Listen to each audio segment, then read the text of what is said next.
আমরা 1 নম্বর অঙ্কটা কি আছে দেখি। যদি ক ইস টু খ ইজ ইকুয়াল টু 4:5 এবং ক ইস টু গ ইজ ইকুয়াল টু 3:5 হয়, তবে গ ইস টু খ সমান সমান কত? এটা আমরা কিভাবে করতে পারি? কিভাবে? আমাদের এখানে দেওয়া আছে ক ইস টু খ সমান সমান 4:5। এটাকে আমরা একটু কাজ করে নেব, কাজ করে নিয়ে খ ইস টু ক করে নেব, তাহলে কি হবে? 5:4 হবে। আর এর সাথে কি আছে? ক ইস টু গ, এর সাথে আছে ক ইস টু গ সমান সমান 3:5। এটা করে নেওয়ার কারণ হচ্ছে দ মেথডে কোনাকুনি সেম থাকতে হয়, নাহলে দ মেথড অ্যাপ্লাই করা যায় না। এবার আমরা এখানে দ মেথডটা অ্যাপ্লাই করতে পারবো। দ মেথডে কি? এই পাশে যেমন আছে তেমনই লিখতে হয়, খ ইস টু ক ইস টু গ। আর এই পাশে কি? এটার সাথে এটা গুণ, 15:, এটা আড়াআড়ি 12:20।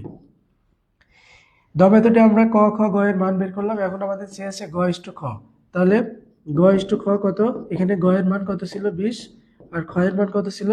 15। তাহলে উত্তর হবে 20:15।